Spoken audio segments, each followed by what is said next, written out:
अमरावती में नवनीत राणा को लेकर भाजपा दो खेमों में। मनपा चुनाव की हार पर भाजपा में घमासान। 22 उम्मीदवारों ने नवनीत राणा पर लगाया गद्दारी का आरोप। नवनीत राणा को पार्टी से निकाले, भाजपा के 22 उम्मीदवारों की सीएम से मांग। नवनीत राणा पर आरोप, हस्ताक्षरों पर सवाल। चुनाव के बाद भी अमरावती भाजपा में अंदरूनी कलह। अमरावती महानगर पालिका चुनाव में मिली हार के लिए भाजपा ने के 22 उम्मीदवारों ने सीधे तौर पर भाजपा नेत्री नवनीत राणा को जिम्मेदार ठहराया। मुख्यमंत्री देवेंद्र फडणवीस को भेजे गए सामूहिक पत्र में आरोप लगाया गया कि नवनीत राणा ने पार्टी के साथ गद्दारी करते हुए भाजपा उम्मीदवारों के खिलाफ खुलेआम प्रचार किया। उम्मीदवारों का दावा है कि हमारी हार जनता की वजह से नहीं बल्कि नवनीत राणा की वजह से हुई। इसके साथ ही उन्होंने नवनीत राणा को तत्काल पार्टी से निष्कासित करने की मांग और इस आशय का 22 लोगों ने हस्ताक्षर युक्त पत्र मुख्यमंत्री के पास भेजा और पूरे अमरावती शहर में एक बवाल मच गया। हमने जब इन 22 लोगों से संपर्क करने की कोशिश की तो कई नेताओं के फोन नॉट रीचेबल पाए गए। कुछ ने बातचीत करने से इनकार कर दिया, जबकि कुछ नेताओं का कहना है कि उन्हें ऐसे किसी पत्र या शिकायत की कोई जानकारी नहीं, उनका नाम गलत तरीके से इसमें जोड़ा गया। वहीं कुछ लोगों ने इस चीज को सही ठहराया और अपनी प्रतिक्रिया दी। आमचं हेच म्हणणं आहे की आमच्या भाजप उमेदवारांची अपेक्षा होती की नवनीतजी भाभी आमचा प्रचार करतील, पण त्याच्यामुळं काय झालं की आमच्या नवनीतजी भाभींनी म्हणजे कमळचा प्रचार न करता पानाचा प्रचार केला, त्यामुळे आम्ही पडल्या गेलो। तर आमचे जे वरिष्ठ ठरवतील, छोटी वरिष्ठ जे ठरवतील तेच आम्हाला मान्य राहील। वहीं भाजपा के कई कार्यकर्ताओं का कहना है कि नवनीत राणा ने चुनाव के दौरान भाजपा के पक्ष में ही प्रचार किया था। जय श्रीराम, नमस्कार।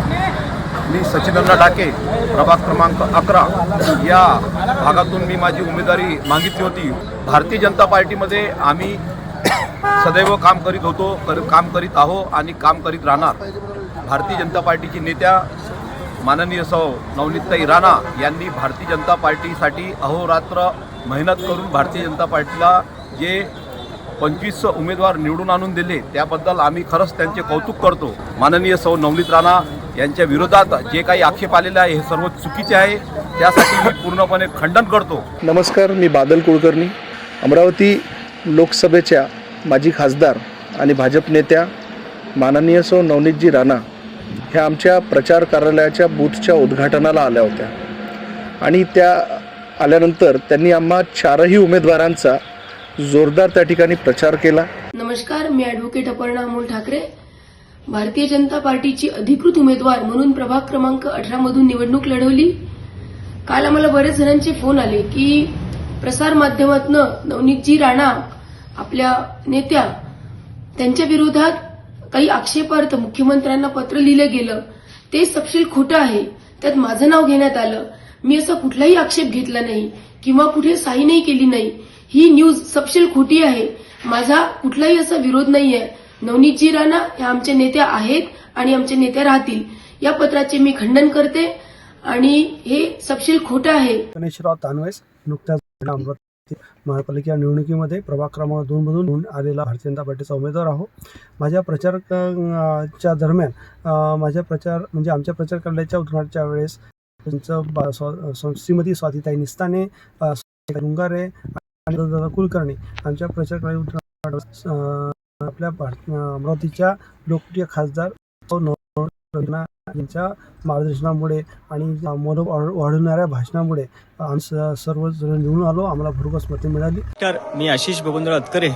नुकत्याच महानगरपालिकेच्या निवडणुका झाल्या, त्यामध्ये प्रभाग क्रमांक 17 गडगोशी अंतर्गत मी निवडणूक विजयी झालो आणि कालपासून काही वृत्तपत्रांमध्ये, वृत्तवाहिन्यांमध्ये एक हे मेसेज पसरत आहे की त्यामध्ये आम्ही आमच्या पक्षाचे अध्यक्ष माननीय नितेशजी धांडे साहेब यांची वरिष्ठांकडे तक्रार केलेली आहे आणि आमचे पक्षाचे स्टार प्रचारक नवनीत भाभी यांचे सुद्धा त्यात तसं नाव टाकण्यात आलं आहे, परंतु आमचा त्यांच्याशी काहीही संबंध नाही।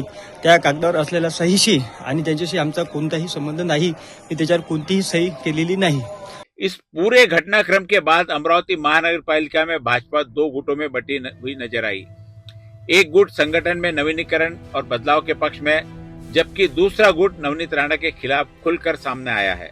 गौरतलब है कि इससे पहले लोकसभा चुनाव में टिकट वितरण से एक दिन पहले अमरावती के 17 भाजपा नेताओं ने पार्टी हाईकमान को पत्र लिखकर नवनीत राणा को टिकट न देने की मांग की थी, लेकिन अगले ही दिन वही नेता नवनीत राणा के साथ मंच साझा करते नजर आए।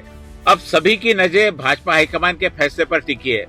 पार्टी पहले ही अनुशासनात्मक कार्रवाई के चलते राजनीतिक नुकसान झेल चुकी है। ऐसे में नवनीत राणा के साथ रहने के फायदे और उनसे दूरी बनाए रखने पर होने वाले संभावित नुकसान का राजनीतिक आकलन कर पार्टी में टूट को रोकना और भाजपा नेतृत्व के लिए बड़ी चुनौती बन गया है।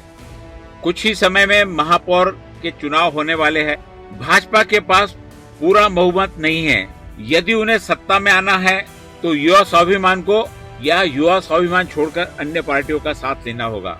जबकि युवा स्वाभिमान के सर्वे सर्वा रवि राणा ने घोषणा कर दी है कि महापौर भाजपा का ही रहेगा और अपनी आई हुई 15 सीटों का भाजपा को समर्थन भी घोषित कर दिया। आणि हा पूर्ण विषय राज्याचे मुख्यमंत्री देवेंद्र फडणवीस यांना मी समर्पित करतो आणि भारतीय जनता पार्टीचा मी महापौर बनवणार आधी शब्द दिला होता, आताही सांगतो की भारतीय जनता पार्टीचा महापौर बनवणार। अब पार्टी हाईकमान नवनीत राणा पर कार्रवाई करता है तो युवा स्वाभिमान के साथ युति नहीं होगी। इस परिस्थिति में भाजपा को 3 से 4 अन्य दलों का समर्थन लेना होगा, जिसमें लंबी हॉर्स ट्रेडिंग होने की संभावना नजर आती है। सबकी नजरें भाजपा हाईकमान पर टिकी है। क्या नवनीत राणा पर कार्रवाई होगी? खड़ा सवाल सबके दिल में है।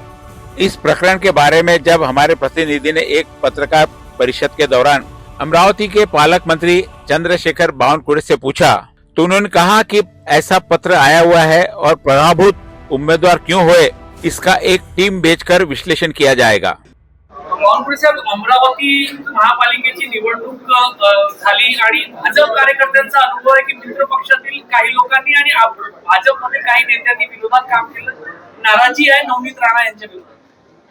अमरावतीमध्ये जे उमेदवार पराभूत झाले त्यांची नाराजी आहे, पण निवडणुकीचं विश्लेषण करावं लागेल की कोणी विरोधात काम केलं, कुणामुळे कुणाच्या सीट पडल्या याचं विश्लेषण करू। त्यांनी तक्रार दिली आहे, पराभूत उमेदवारांनी तक्रार दिली आहे, त्यांनी मागणी केलेली आहे कारवाईची, पण आम्ही याकरता एक टीम पाठवणार आहोत आणि टीम पाठवून त्याचा सर्वांचं म्हणणं ऐकून घेणार आहोत। अब सबकी नजर उस टीम पर लगी हुई है। पार्टी कार्यकर्ताओं की सुनती है या नवनीत राणा की? यह बता दें कि विधानसभा के चुनाव में नवनीत राणा ने अपने बल पर पूरे अमरावती जिले में विपक्ष का सफाया किया है। आप देखते रहिए सिटी न्यूज।